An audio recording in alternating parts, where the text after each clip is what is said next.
Welcome to Dan ARG YouTube. Olu Martins say make Deputy Governor of Edo State Dennis Idahosa sack all e media aide wey advise am make e go newspaper go deny say e no be cultist. Make I leave you make you hear from Olu Martins as e dey send message to the Deputy Governor of Edo State Dennis Idahosa.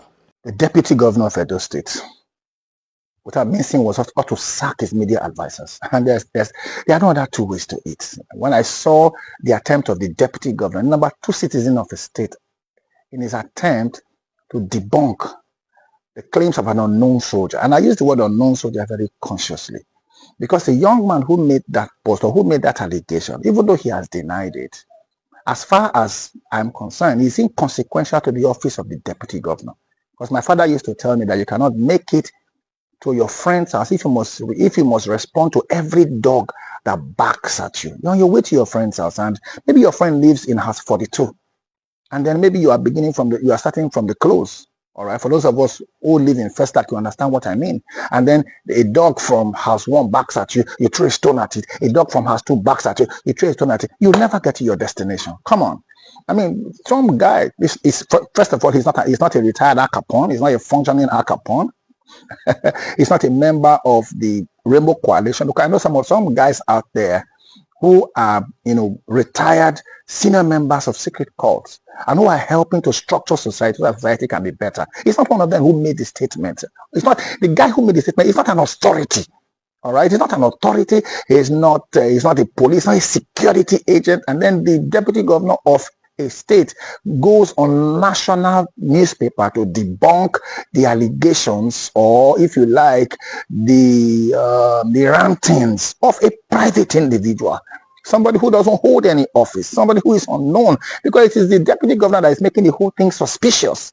I've had people when I was in university who thought that because of my boldness, because of my temerity, because of my confidence, and for many of you who were in university back in the days, 1999 to 2002, you saw the things that we did, to cultism in Edo State. And that's why I had the confidence to speak, because it's my tough. About 2 years ago, I was in the University of Benin, and I did an anti-cultism orientation for the whole of the university, students and staff likewise. Even the vice chancellor or the former vice chancellor, the female vice, Professor Lillian, was there. All the professors, all the HODs, all of them were there. Deputy vice chancellors were there.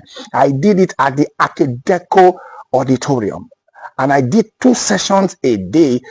Did 2 sessions a day for 2 days in the main campus. I went to do 1 session in the Ekenwa campus. So I am an authority when it has to do with anti-cultism. And then perhaps I should step aside to quickly advise the Nigerian police and the government of the day that force alone cannot stop cult activities. You've got to do orientation, radio orientation, university orientation, youth orientation. You've got to be able to educate people on the ills of joining cultism, because not everybody joined cultism deliberately. Some were deceived to join in cultism. So you've got to do orientation. Legislation enough cannot do it. All right, the force, bringing people's building down isn't going to solve. People are just going to go deeper into the creeks, and the activities are just going to go underneath. So if the government is sincere about fighting cultism, they need to consult some of us are authorities in fighting cultism, in doing orientation, in doing a mind shift, so that people who want to enter into it are not attracted into it.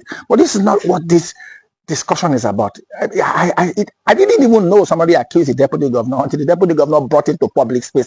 I didn't know somebody accused it was when the deputy, when he brought it up. Because for me, when you talk too much, then there's something to hide. If there's anything, the Deputy Governor that is making it suspicious. Because I listened to what Albert said when he said it very clearly that the Deputy Governor, because he had worked with him, doesn't belong to any secret cult. But even at that, he didn't need to answer everybody. He didn't need to answer him.